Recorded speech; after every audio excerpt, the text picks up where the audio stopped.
All right. Welcome to the You're a Tourist podcast, where we get serious and share a laugh or two about the good, the bad, the ugly sides of tourism that you may or may have never even heard about. By the end of the show, we'll actually give you some small changes that you can make that hopefully will make you a better tourist. I'm your host, Katie Dudley, and today we're going to be talking about sexual harassment in tourism, specifically in the outdoor industry. Joining me today is an associate professor of communication. I have to read off the paper to make sure I get everything in here.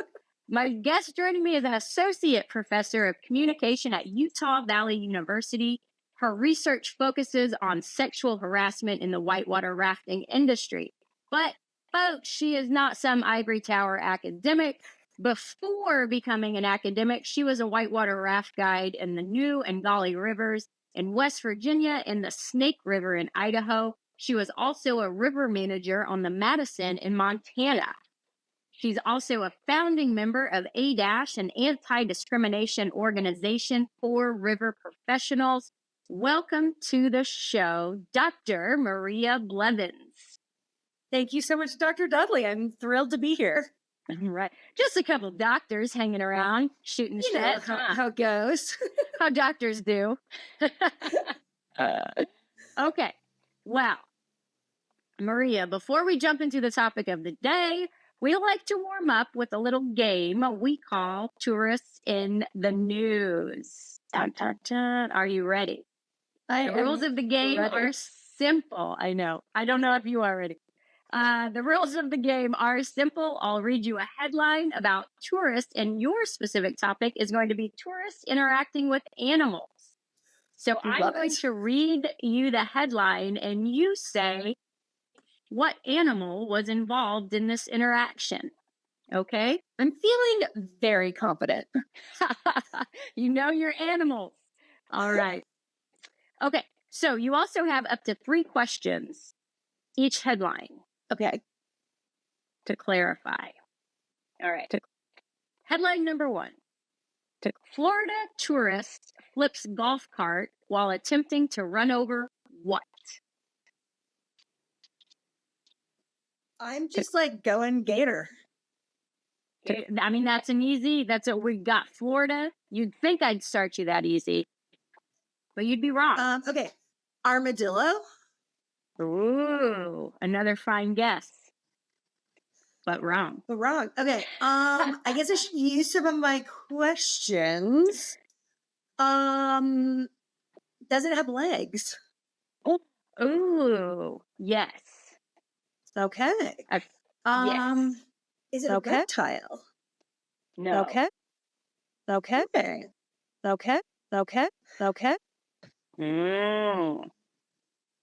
I'm going to guess beaver, and that's going to be my The final answer with beaver. You're shooting with beaver. The correct answer is a rooster. Okay. A rooster. A rooster. Playing chicken, I guess, huh? Yeah. Daniel H. Jones of Cinnaminson, New Jersey, that's just a fun thing to say, had a blood alcohol content over 3 times the legal limit while erratically driving a golf cart and attempting to run down a rooster in a Key West neighborhood. Okay. Witnesses said he was adamant about trying to hit the rooster. Okay. But he did more damage to himself and the other 2 passengers when he rolled the cart over, ejecting everyone from the vehicle. Okay. Don't you worry, though. Don't you worry. The rooster jumped onto the sidewalk and avoided all injury. Guess they're not having wings tonight. I mean, who knew? Yeah. Roosters. So, I mean, happy ending for the rooster. Yeah, that's right. All right. That's right. Here we go. Here we go. Okay. I'm less confident now, to be clear. Uh-huh. I came in with hubris. You thought I was coming in easy. Absolutely not. The power struggle here. Okay. All right. Headline number 2. Drunken tourists had his arm ripped off by 3 what? Um, can I get a region or a state or a country? Oh, what should I do? Let's see. We're gonna say in Africa. I can give you a continent Okay. in Okay. Africa. 3 critters, huh? 3 critters. Okay. Let me narrow it down a little bit because I just realized that when you say the continent of Africa, the number of things that could rip your arms off are pretty. That's a lot. So we're going on the Zimbabwe South Africa border is where this happened. I mean, I feel like I want to guess a big cat, but again, probably not that obvious. Let's guess like one of those amazing, I don't know the name of them, but like an ungulate with like big, beautiful horns. Wow. Yeah. That would be interesting to watch them rip off an arm. The correct answer is crocodile. Crocodile. 3 Right. crocodiles. First guess. I'm saying, I know. Part of me wanted to go back. Part of me wanted to use that as a. I'm seeing a theme with 2 instances of maybe some alcohol use. Oh, yes. Yes. Yeah. Colin Miller inexplicably decided to break into a crocodile cage diving attraction at Victoria Falls, which for one, crocodile cage diving, like, I don't think we need to make everything a thing. I think that's something that nobody needs to do that. So he broke into the crocodile cage diving attraction at Victoria Falls along the Zimbabwe South Africa border whilst out drinking. He escaped with his life after the 3 crocodiles released him to fight over his torn off arm, allowing a worker and another man to drag the tourist to safety. So the Zimbabwe Chronicle reported that the drama happened when the group reached a brewery situated right next to a crocodile cage diving company for tourists. I mean, what a disarming story. I love it. Also, I'm not like, who would have guessed putting that brewery next to a crocodile diving to be like a bad idea? said. Yeah. Weird. I'm like, who's in charge of tourism development here? That was a rhetorical question. Nobody. People like crocodiles. People like to drink. Let's put them right next to each other and make it easy as possible. That's right. Yeah. Speaking of making things easy as possible. Okay, our next headline is going to it's actually going to parlay us right into the topic of the day. Excellent. Yes. So, drunk tourist sexually molests statue at a Florida restaurant after being asked to leave. What type of animal was the statue? Wow. Loaded question. We've already said Florida. And we're back to Florida. Yeah. And we're back to some cocktails. Oh, yeah. I mean, I'm doing the math. Yeah. Let's think.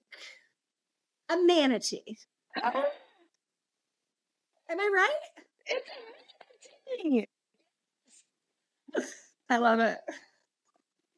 Yes, a manatee. A tourist found himself behind bars after he drunkenly threw gator nuggets into a restaurant and sexually molested a manatee statue when staff asked him to leave. He is from Pittsburgh and is accused of throwing gator nuggets into Rick's Reef restaurant. Shout out, Rick. Deputies found more of them in his pants pockets, so he was on a mission when he was arrested. And this is hard-hitting journalism, according to the Rick's Reef restaurant menu, gator bites are pieces of fresh fried gator. I don't know why that pertains to the story. Apparently, maybe it's a little bit of an aphrodisiac, you know? Maybe. Yeah, I mean, I was thinking I'm glad these stories weren't combined and he didn't have those gator bites in his pocket and then going into the crocodile. Come on. Yeah. I mean, Uh, seriously. throw it. I guess in this one, the guy's eating the reptile instead of the reptile eating the guy. There it is. See, we come full circle. We come full circle. There's a lot of strategy in the headline game. You just have to find it sometimes. You just have to play it and find it. I'm going to call 1 out of 3 just a screaming success. I think so. I really, I'll take the win. To be honest, did not think you were going to guess manatee at all. The amount of things you can molest in Florida. You thought I was going to guess woman tea. Women's empowerment here. That's right. Okay. All right. Not funny games. I'm just kidding with that. But so our topic of the day is sexual harassment in the outdoor industry. So I'll just say that. So I worked in places like Yellowstone. I worked in Death Valley. I worked in West Virginia. You and I never actually crossed in West Virginia, but we crossed friends there. And so, but still, it was kind of this article, and maybe you know the one I'm talking about. Maybe you were all into this beforehand, but it was that article that came out like maybe around 2016, where it was like the title of it was Out Here, They Can't Hear You Scream. And it was kind of this deep dive into the Park Service and stuff like that. And I feel like that really kind of just shook the whole outdoor industry, kind of because it was someone was actually calling it out. And it was like, for a lot of it, for me anyway, I'm not going to speak for anyone else, but for me, it was one of those of it was just kind of the way it was, where sometimes the lines get blurred, sometimes things get crossed, but it was just kind of that mentality of like, if you want to stay in the boys club, you just hang with the boys and probably do it. I mean, I smacked a lot of asses myself in West Virginia, right? But it is, once you dive in, I mean, we think everything's greater outside, right? But there's some kind of dark pockets and things. So tell us a little bit give us a little bit of your background, and then just kind of how this worked its way into your academic research and what you do now. Yeah, I mean, so I was a guide for 12 seasons, as you said in my intro. I've been an outdoor enthusiast. I have my undergrad in outdoor recreation management. Just really, really love outdoor recreation. I love being a raft guide. About 5 or 6 years into it, I was like, health insurance would be cool. And so I went back to get a master's degree and I studied organizational communication. And then went on to get a PhD, and I continued raft guiding through my summers of my master's and my PhD. So I had sort of 2 identities. In the summer, I was out having fun on the river, ballyhooing. Yeah. And in the fall and spring, I was, studying how organizations work. I consider myself a feminist scholar. I really was interested in how gender sort of works in organizations. But it did not dawn on me at all that things were a little strange in the whitewater industry, which I think is so interesting. My last year guiding commercially was 2012. Okay. You are talking about the articles that came out after what I think kind of busted this open was a group of National Park Service employees came forward and wrote a letter to then Secretary of Interior, Sally Jewell. And in this letter, they outlined almost decades of sexual harassment and assault by the river rangers at Grand Canyon National Park. Yeah. And that sort of started the conversation. But I had actually gone down the river with that crew in 2010. So, it was 5 years before that. And I was like, Mhm. those guys, they were so cool. What are you talking about? And then I would think like, oh, except they encourage us all the women on the trip to go like topless at lava. Or Yeah. there was, even though all of us were on this work research trip, people were like sneaking in, trying to sneak into your tent at night, or like, I Mhm. just thought of instance after instance, and it was like this light went off in my head, like, this is like not an okay work environment. And I thought it was so fascinating that I had been socialized to a point. I think you said it really Mhm. beautifully that like, this is just how it works here. And your choices are to either get on board and kind of roll with it, or you're not welcome here, is sort of the intention that I got. So, Yeah. this is, I would make the claim, not that anyone cares, but that the outdoor industry with that instance and the articles that came out after that, um, because some really amazing female raft guides like shared their stories. Mhm. I would say that we were kind of the first Me Too group to speak up and say like, hey, this is wild. So I got the Yeah. idea for this research project. I started gathering data right before Me Too happened. And Oh. I was less interested in like, is sexual harassment happening? I think we all know, Yeah. especially after Me Too, that it is happening in every single industry. It is happening Mhm. to all genders, right? It is happening to women, and we're talking about that a lot. It is also Yeah. happening to queer people, trans people, but it is also happening to men. And I do not think it is Yeah. socially acceptable to talk about that yet. I'm Yeah. hoping that through this, it's going to become safer for everyone to say, hey, I'm not into this.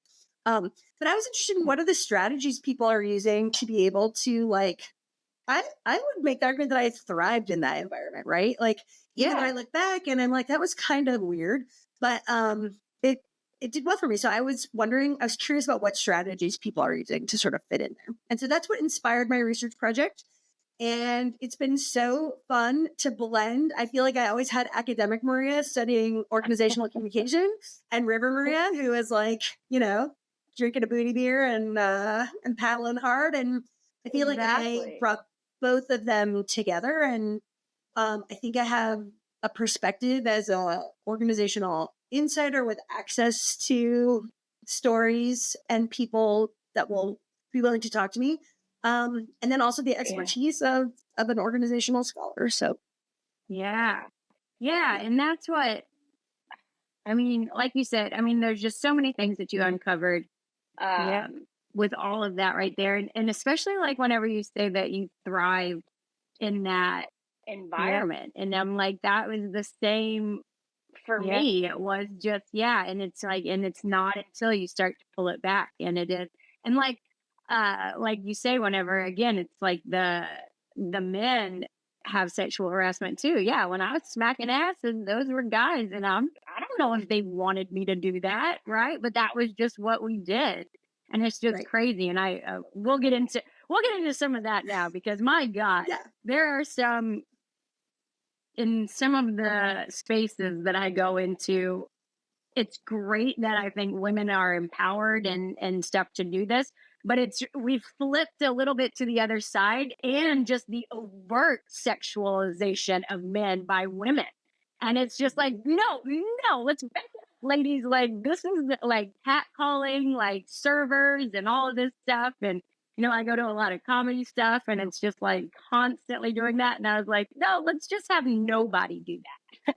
I mean, But when I went or back to what? instead of nobody, right? Like, let's just create environments of consent. And so if they like it, if they want it, if that feels Right. fun, then terrific. And if it does not feel fun, let's make an environment that feels really safe to say, Katie, I didn't love that today. It was because I think even for myself, I change by the day. Some days I'm like, yeah, let's act a little Yeah, rowdy. And some days I'm like, I'm just not feeling it.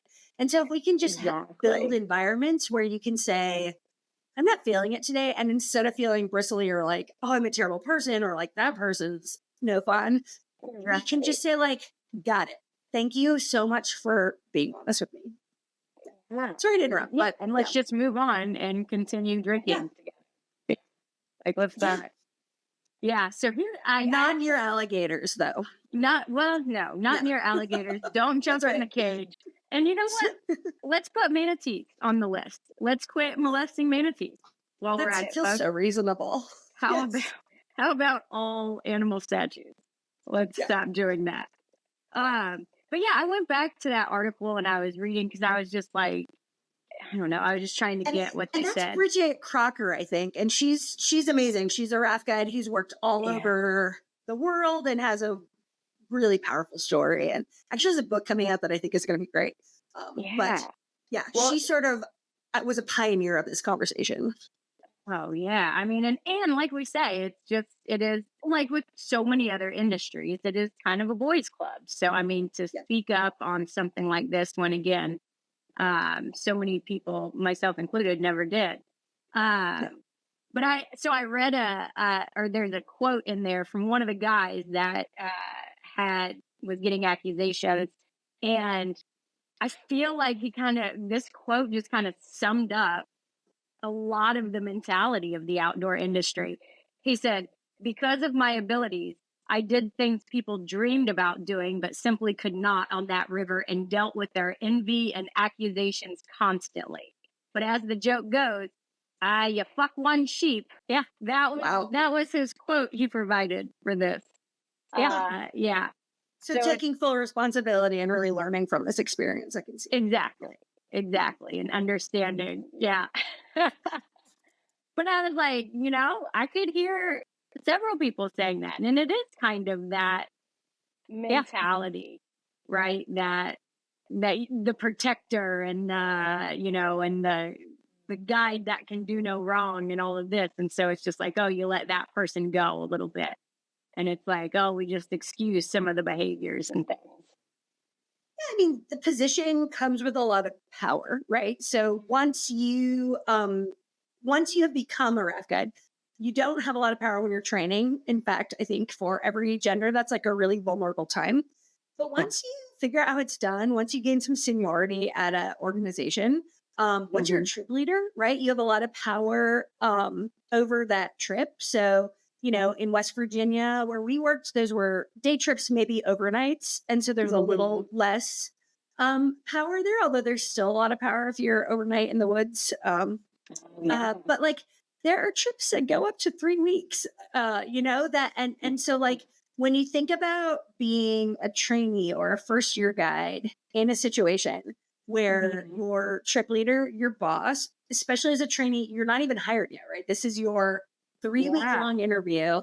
Um, they have a lot of power there. And then they have a lot of power in the boat with their customers, right? Like, I mean, Mhm. I will say that before I was a guide, I was a customer and I was like, wow, this is so cool that you can do this. And then having that sort of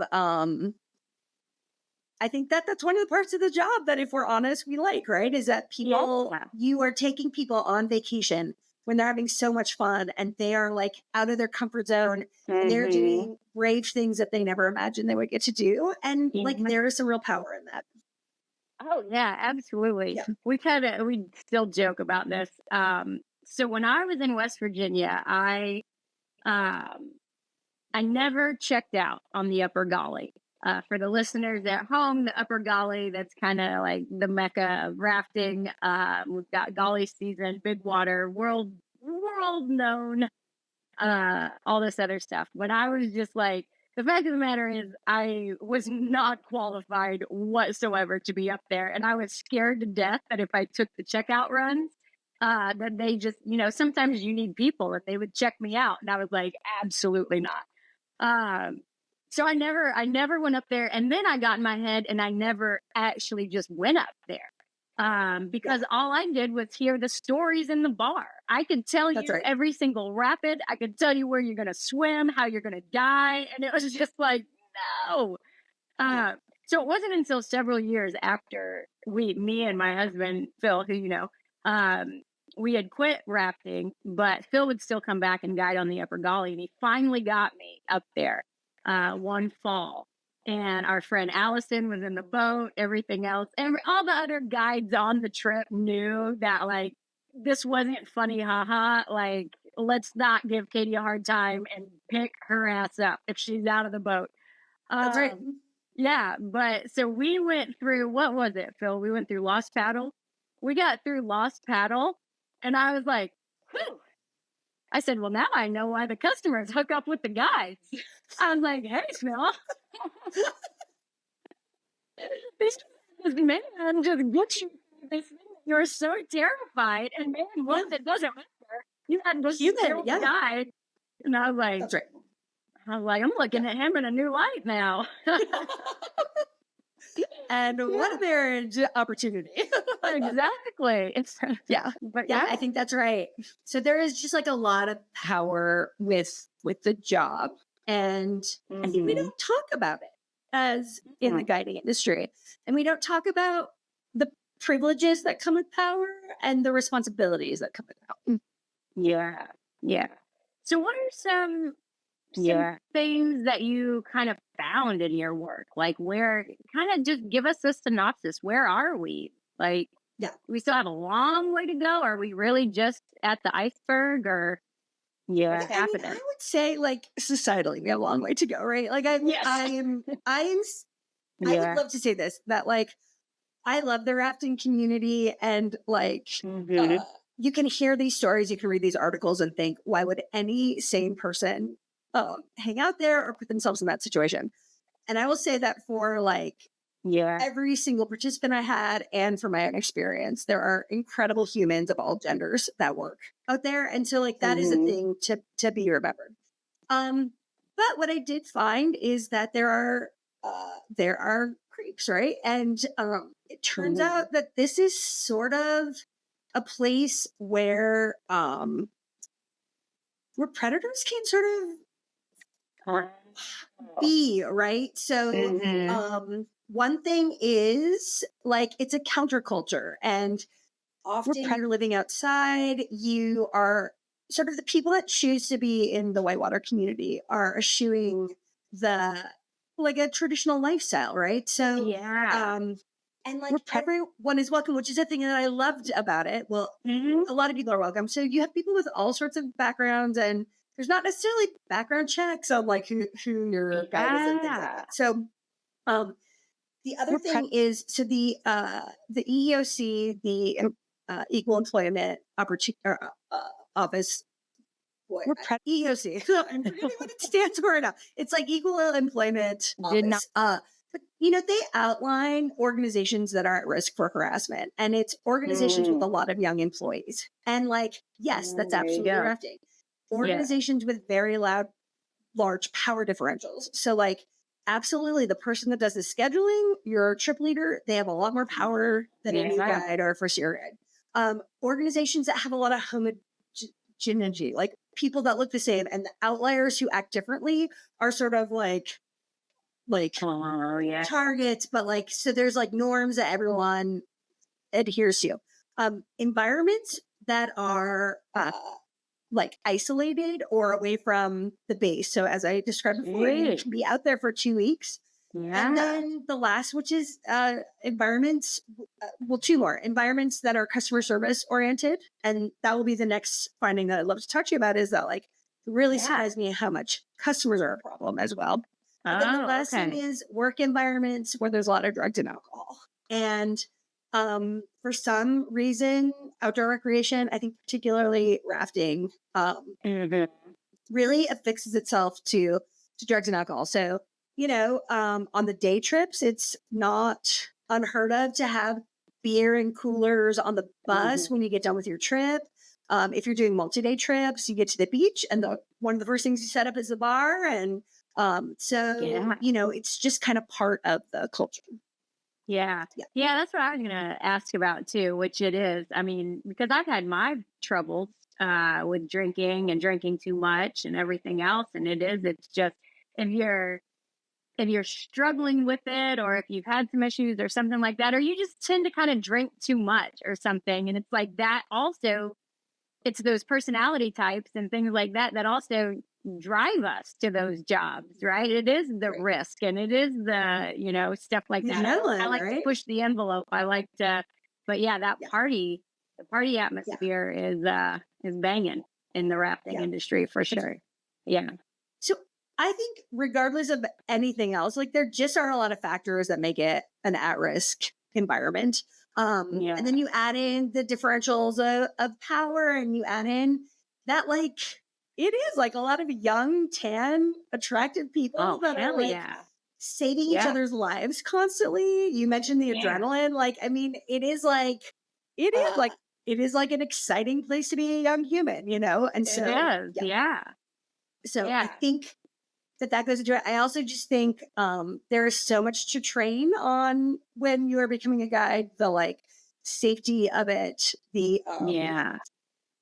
function of being a guide. That like these aspects of training that you might do in a more traditional workplace. You know, you have your like video you have to click through on your first week of work or whatever on sexual harassment. I think that it can get missed. And then I think a lot of rafting companies are mom and pop operations. Like I worked for a raft company that had the owner and 3 guides, and we all lived on a tent next to the river, and like we were like 3 different tents lined up, and they would like come down and they'd be like, we just booked a trip, and we'd yell at each other, you take this trip, you take this trip.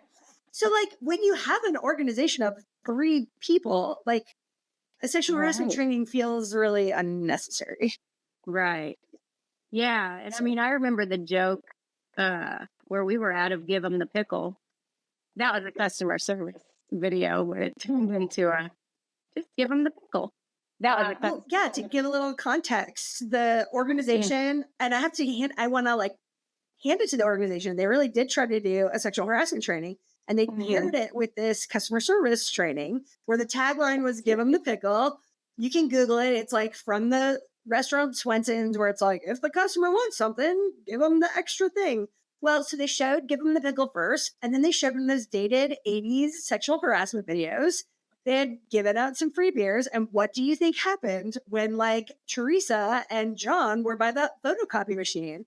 The whole crew is screaming, "Give him the pickle." And I think it's still something we yell to each other 25 years later, you know? Still bringing it up on a podcast. Yeah. Yeah, that's right. Yeah. So you talked about the customers. Tell me about the customers. That's something I don't really think about so much for some reason. Yeah. This had totally surprised me. And I went in thinking like, oh, this is going to be like, you know, organizational members navigating these waters. But every single participant I had either had a story of extreme sexism of customers that showed up and did not want to female identify guide. And like to the point of throwing fits and insisting on having another guide. And there's some really great stories of like these like badass senior female guides that are the trip leader, and you know the customers are like, oh, we didn't want to go with a woman, so they get like the rookie on their checkout guide, you know, trip on the upper galley, and that trip leader is just picking them up the rest of the day, you know.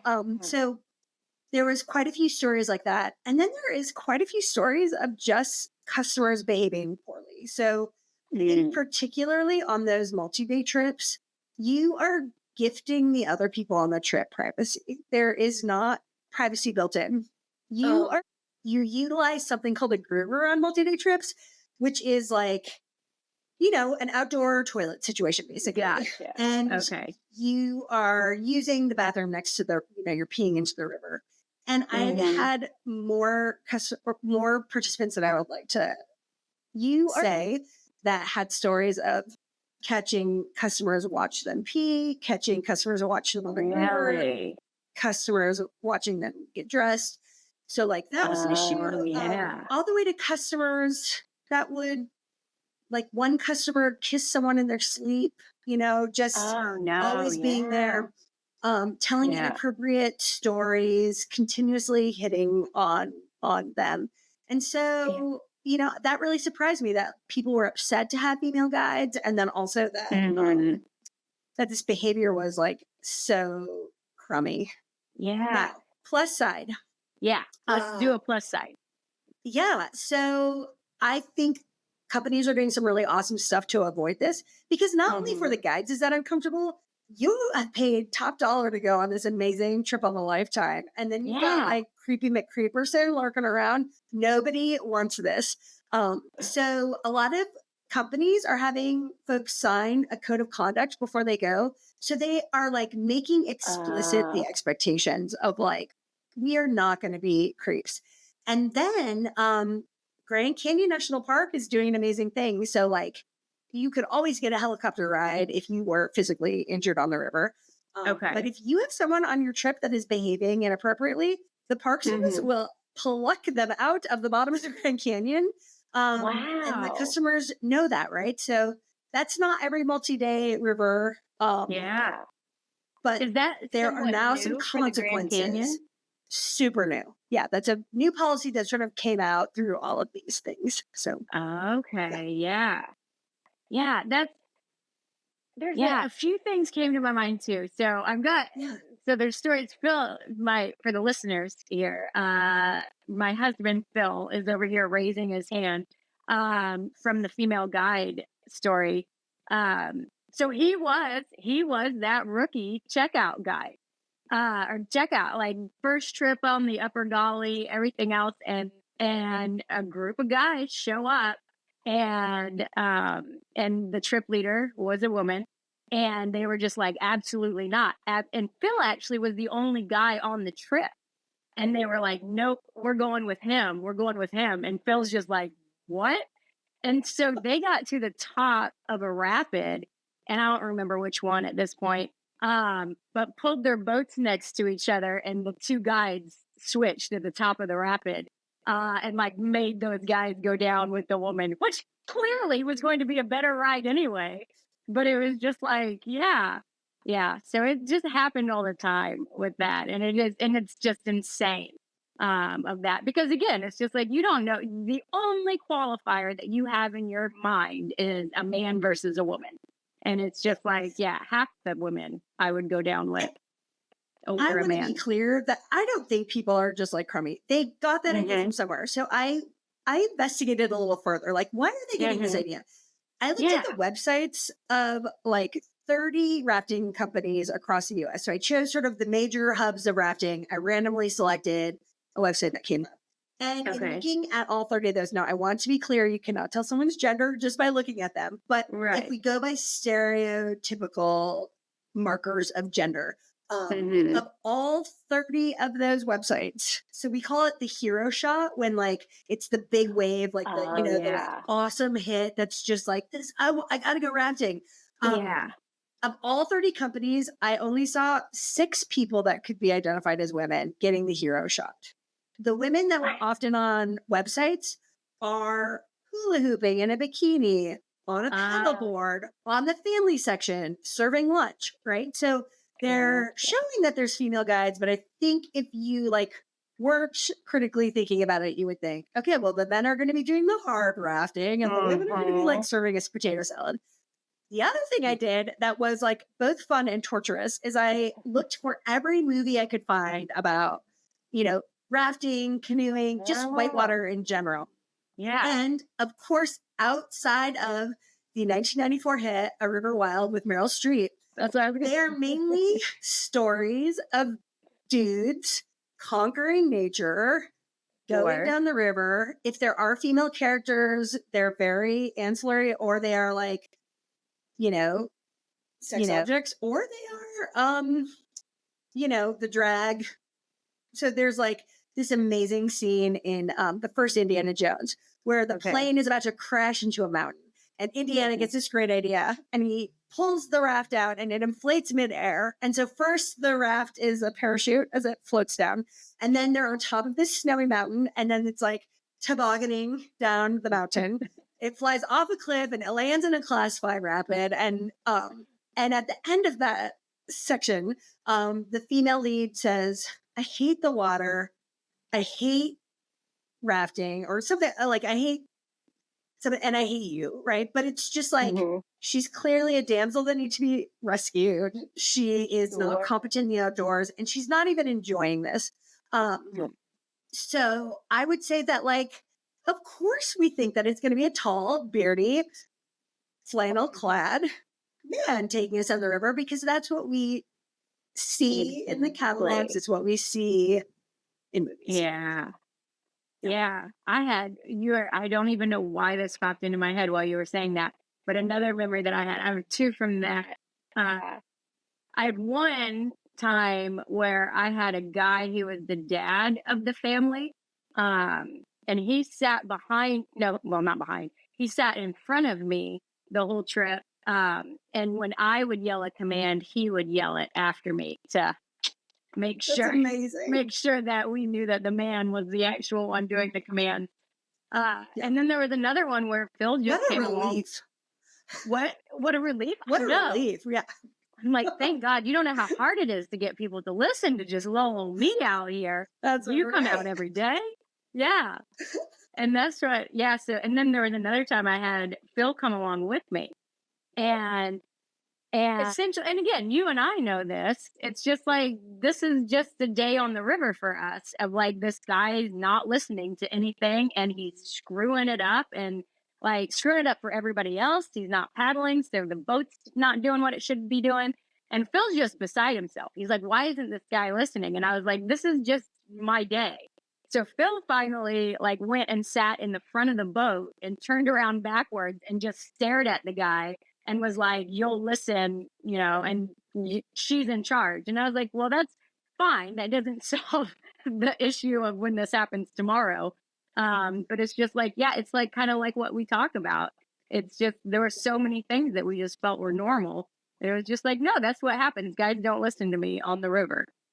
That's right. Yeah. And I think what's different right now is like, we're saying, hey, we're not doing it that way anymore. And that's pretty cool. Let's see. Let's dive into some hard-hitting questions here. I talked trash Okay. about a journalist a second ago, about gator bites. Let's see. What do you think though? Oh, so when you did your research, did you talk to customers? Like what do you think maybe are some common misperceptions just in general that people have, sexual harassment or not, Yeah. that people have maybe of the outdoor industry and what it's like to work in the outdoor industry? Yeah. Great question.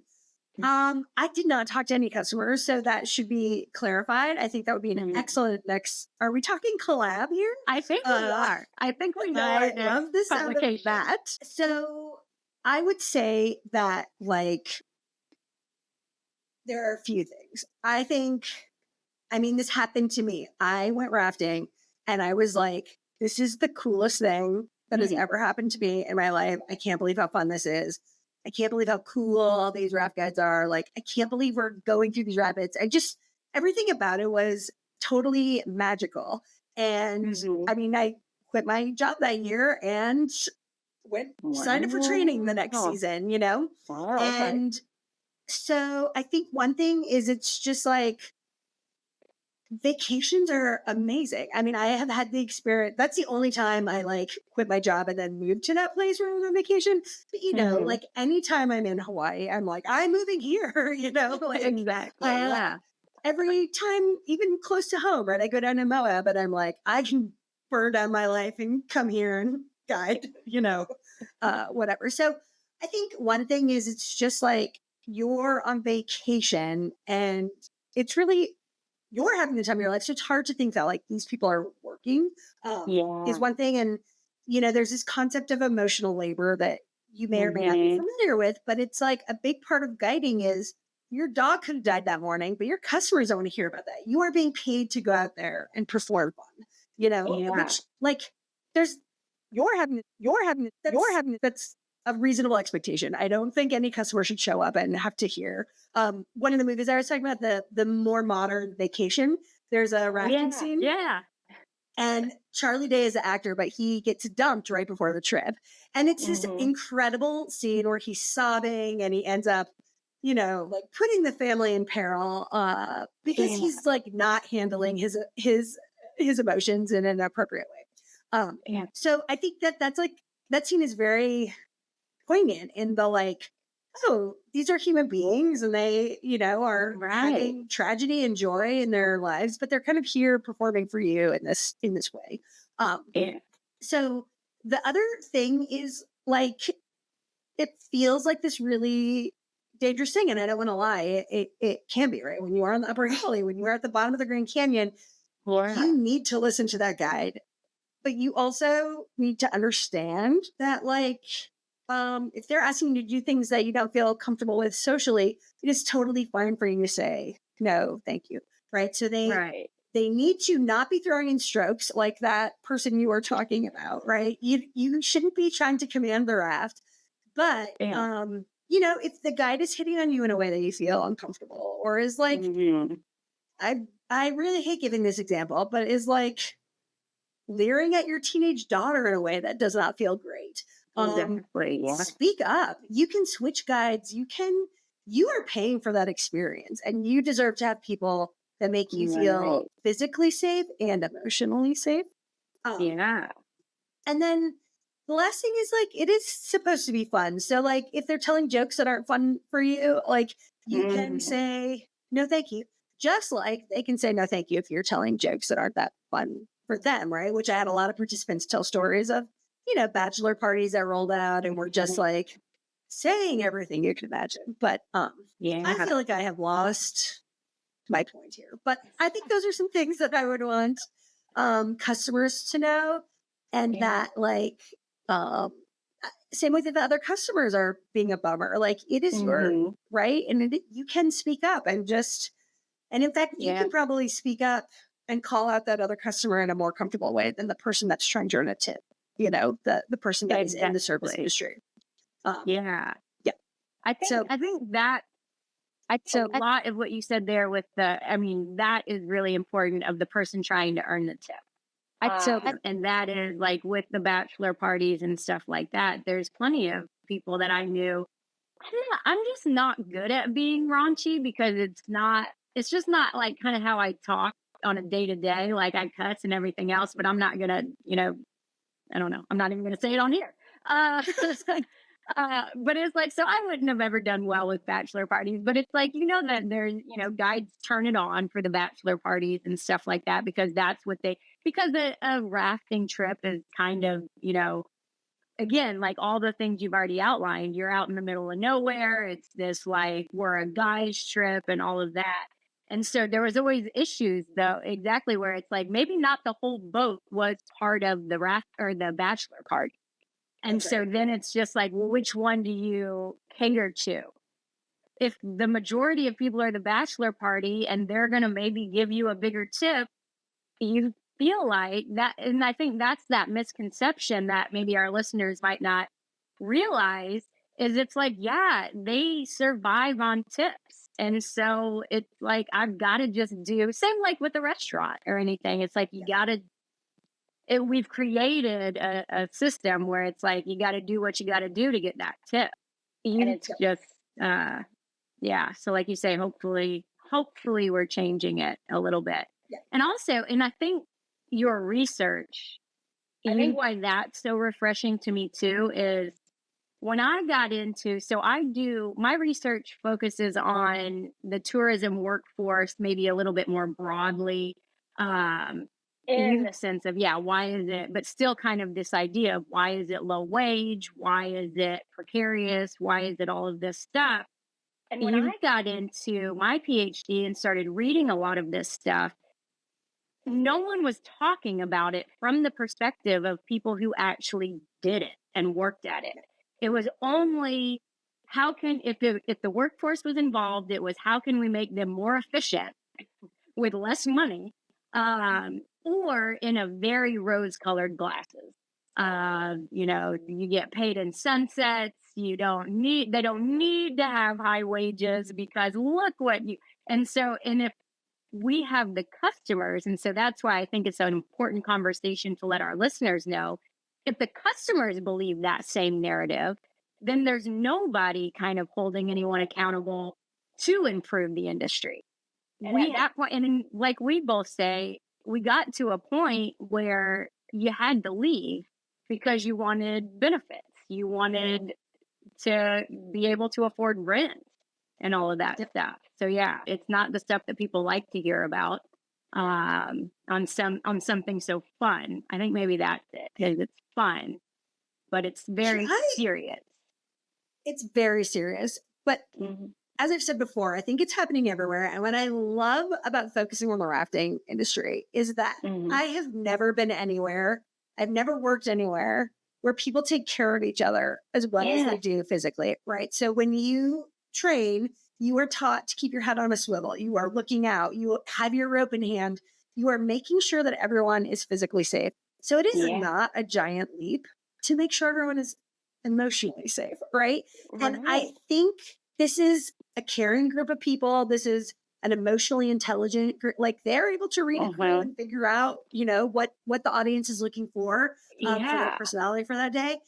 I just think this is the best group of people to set this standard. I have so much faith in the rafting industry, and I have so much faith in the people I used to work with, the people that I've talked to that are still working there. I feel like these are the people we want to be starting these conversations. And it has come so far since I quit in 2012. It's come so far since I started this project. And I am just heartened everywhere I go to just see what's going on. And then the other thing is this next generation coming up just isn't going to put up with it. They are not going to walk in and be like, this is just how it is, right? They are vocal. They have vocabularies that I did not have when I was their age. And so we got to be ready for them because they are not going to put up with it. Right. Because that's just it. Is the alternative is I don't go and work in that industry. And it's so it's like, well, we've got to change and evolve with everyone. Yeah. Absolutely. And I think exactly right with how much people take care of each other, because I think that's another thing that maybe the listeners and the average customer doesn't understand, the amount of stress and pressure, especially a trip leader who's in charge of, 100 or more people's lives all day long. And if something goes wrong, and as we know, it can go real wrong if it goes wrong. And then you have that community around that picks you up, knows. And so like you're saying, I mean, and I think that's what's great about too, the rafting community. And yes, we've got the big burly guys and everything else, but at the end of the day, they were kind of some of our first, sensitive guys. They don't care if they're showing their emotions or they're getting vulnerable or anything like that. They were, my whole time I was doing it, they were doing it. So it's kind of setting that standard of kind of breaking what the good old boys have to be like. And I do not want to underestimate how amazing so many of those allies are in that community. And I have many personal stories of my friends helping me out, and my research gave stories that indicate that. So absolutely. Nice. You asked a question a long time ago, and there's one more thing I want customers to know, which is when I did that analysis of websites, the other thing I found was only very few companies had any participants of color in their websites, and only one company out of the 30 had a guide of color. And what I want to say is that everyone is welcome and out of doors. It does not matter your body type, your body size, your body color, your gender, your sexual preference. We need to work to make sure that A, it is safe for all of those people to be there, but B, that they know that. And I think there's great work being done in that realm as well. But I don't know. I think it's very easy to say, like, there's no way I'm going whitewater rafting. That is for white people. And I think that is a reasonable, right. The way that it's conclusion to make. Yeah, that's right. But everyone has the right to go and enjoy the pure exhilaration of running surprise rapid at 3 feet. So,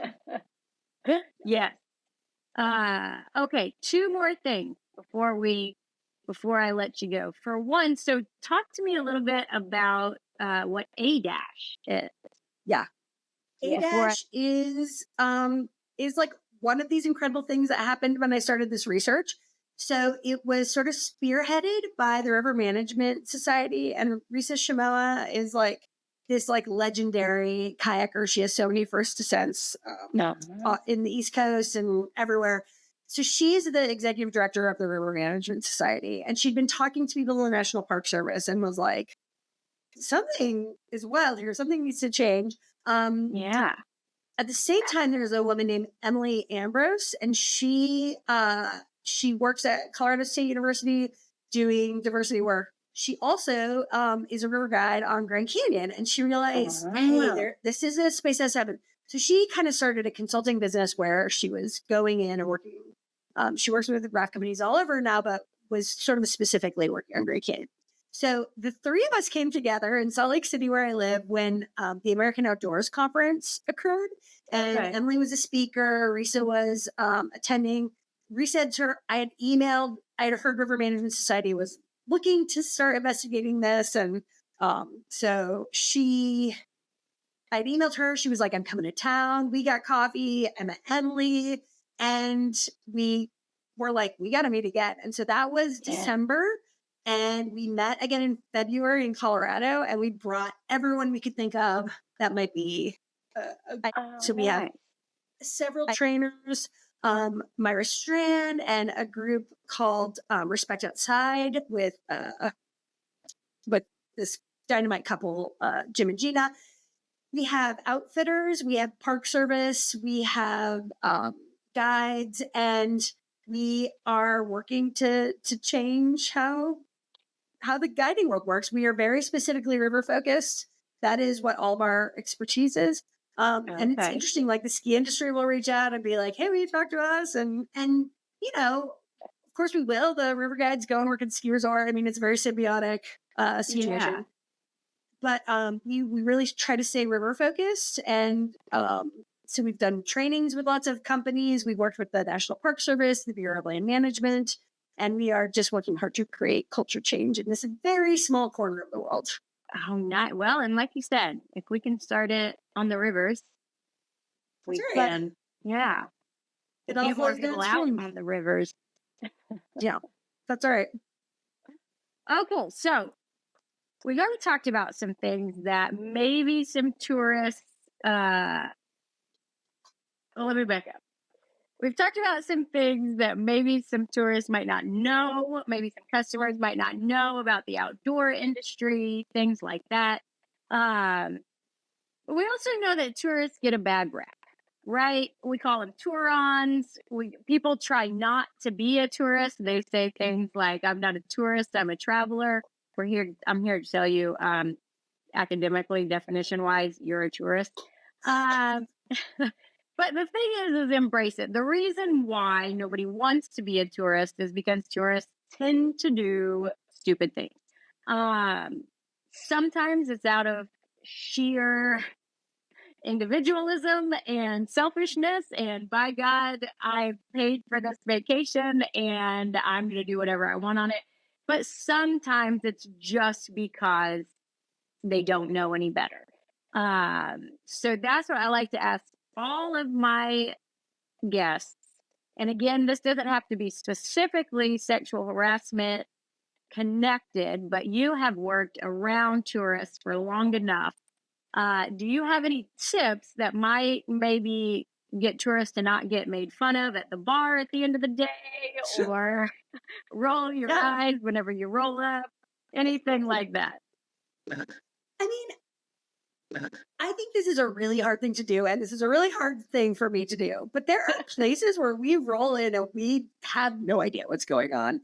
And I think we want to save face and we want to be like, oh, I'm totally under control. But what if you just leaned into not knowing? Not in like a very annoying way, but you like make a list of like questions that you have, and then you just defer to the expert. And you just, I have a good rafting buddy, Chris Metz, who always says, participate, don't anticipate, right? So if you could just, be in the moment, know that these experts, this company has crafted an experience for you.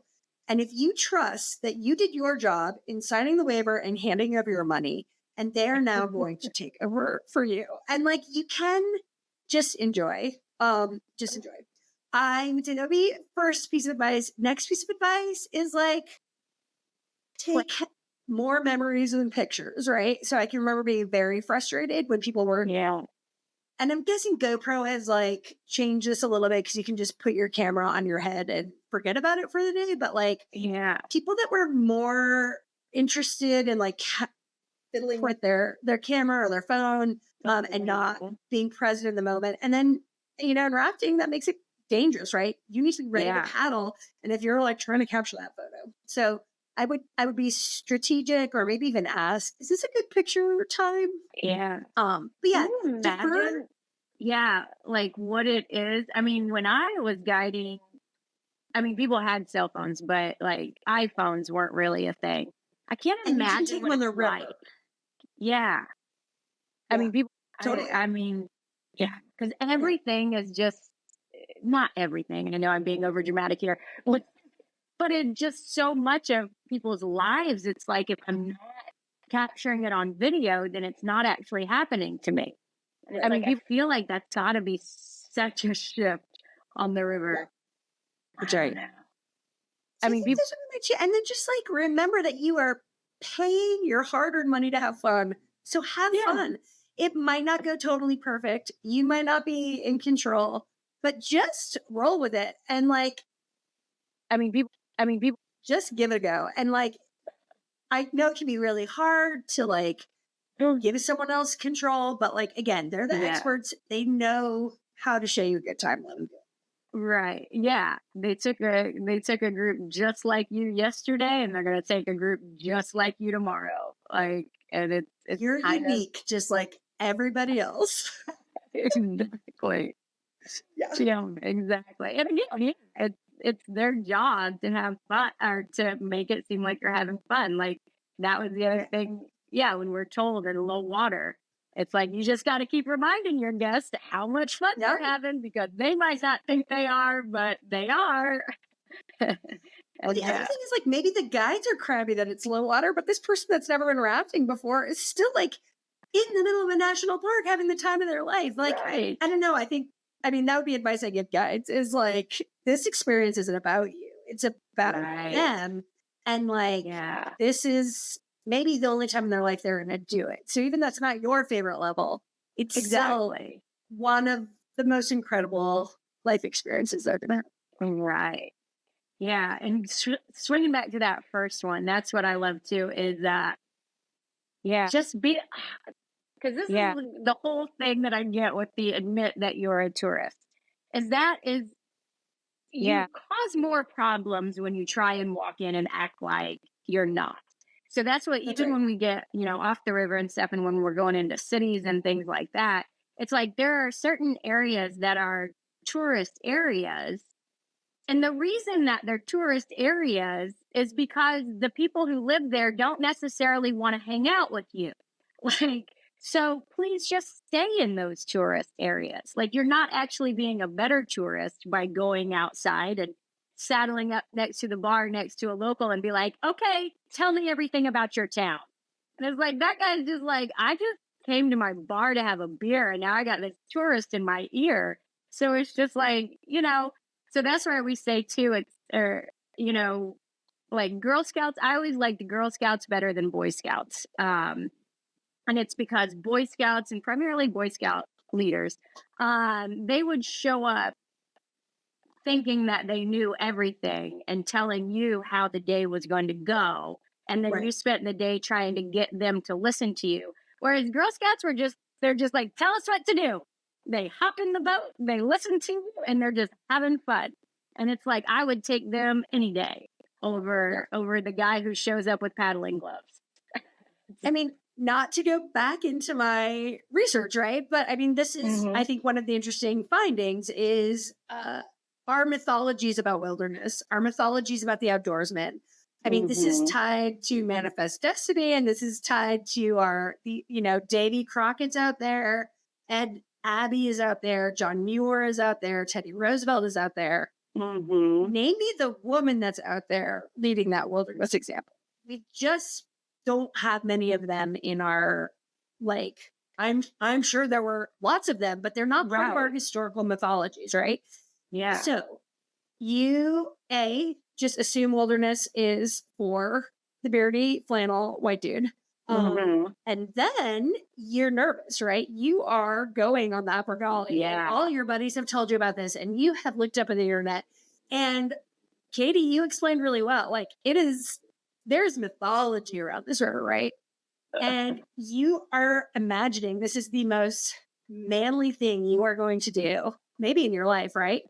And you Yeah. show up, and your guide is a 26-year-old blonde woman Yeah. or a 42-year-old blonde woman. Your whole ego just exploded, right? Like everything you know about masculinity. And we know that in our gender roles, I mean, this is like one of the stories that happened to me. I was not as smart as you, and I did check out on the upper gully, and I had no business being there. So my very first trip on the upper gully was, I think, disaster is the only, I mean, not as big, I mean, like no one was hurt, but like, someone lost their wedding ring right above iron ring. Someone thought they were having a heart attack right before lost paddle. We had a horrible pillow run. We hit the ejector rock in Sweets. And so we're like limping our way out, and I call a command, and one of them says, if I wanted to stay home and be nagged at by a woman all day, I would have just stayed home with my wife. Or, it was, if I wanted to be nagged by a woman all day, I would have stayed home with my wife.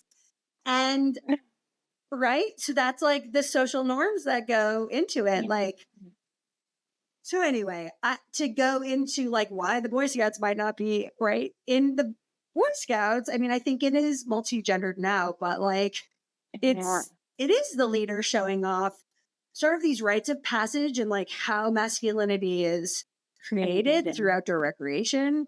And then Katie's your guide, and she is this beautiful blonde woman, right? And I'm doing the scariest thing that I've maybe done in my whole life, and like she's gonna get me through it. Ugh, my masculinity is shattered. Oh yeah. Oh, I feel like we could sit and talk about all of these stories. My whole training class was women. So that's why it's like, I know sometimes I'm like, I feel like I didn't have to get some of the stuff because it was women and it was strong women. And I feel like our trainers were scared of us. And it was, they didn't quite know what to do with several boats full of women just being like, so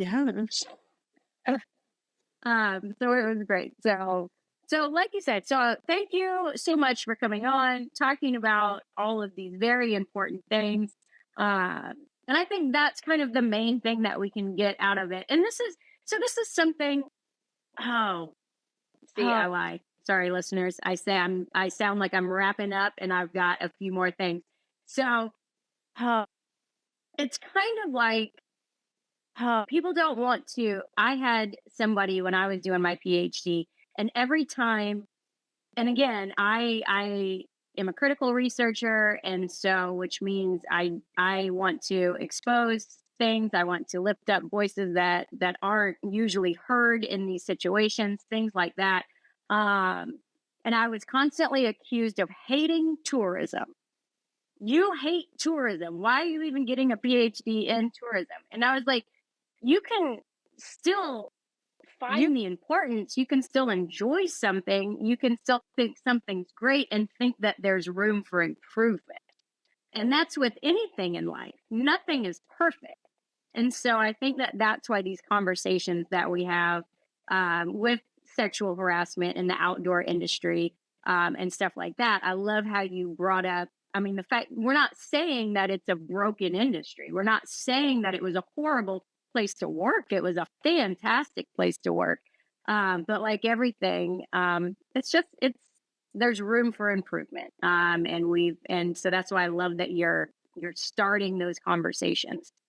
I like to think of my work as a love letter to the river industry, and that just like anything you love, you want that relationship to get better. You want to be supported and nurtured in different ways, right? You need to say when your needs are not being met. And so I am not doing this out of a contempt for the industry. I am Right. doing this out of love for the industry because I want more people to go rafting and I want more people to feel comfortable. Exactly. And so that's exactly right. I think, Yeah. in fact, being critical of things when you are offering productive solutions Mhm. is an act of love. It's radical love. Yeah, absolutely. Yeah, and more people, and that's the important part of it too, whether you're working or whether you're taking part in it, is because we know the benefits that so many people can have. So if we're excluding some people, then we're excluding people from experiencing the benefits that we know that being outside can provide. Side note, that same person who thought that I hated tourism, whenever I did present that article that we talked about to this person. I'll just keep saying this person. And said, I think this is something that I want to look into. I think this is something nobody's doing. I think we should look into it. And this person told me that there's no way that that's true because all women work in HR. So HR would never let that happen because like cool. That's I was not like, so what you problematic on any saying? level. What'd you say? Not problematic at all. No notes. No. I was like, so okay, so you've just made your point. Yeah, you're right. There's no work that needs to be done. You've just yeah. Okay, Maria, tell us, is there any place you want to tell the listeners to can they see any of your work, read your articles, follow you on Instagram, anything like that? Yeah, I have a really fun article that came out in an issue of last year's paddling magazine. So if you just Google sexual harassment paddling magazine, it will pop up. And I would say that's the best place. I'm hoping to eventually have a book that I can plug, but it's not yet. So, if you're a publisher looking to really go deep on this topic, There we go. You just never know. holler. Yeah. And That's we'll right. actually put a link to that article in paddling Great. with this episode so the listeners can hear it. Okay, so that brings us to the end of our topic today. Hopefully, we've opened your eyes and ears a bit about sexual harassment in the outdoor industry. For more deep dives into all things tourism, be sure to subscribe to this podcast in all the places that you listen to podcasts and follow us on Instagram at You're a Tourist. Until then, remember you can call yourself whatever you'd like, but you're a tourist and it's okay. The first step to getting better is admitting it. Until then. All right. That was so fun. When are we collaborating on a research project? We don't know. I think we should, though. Yeah. I think we absolutely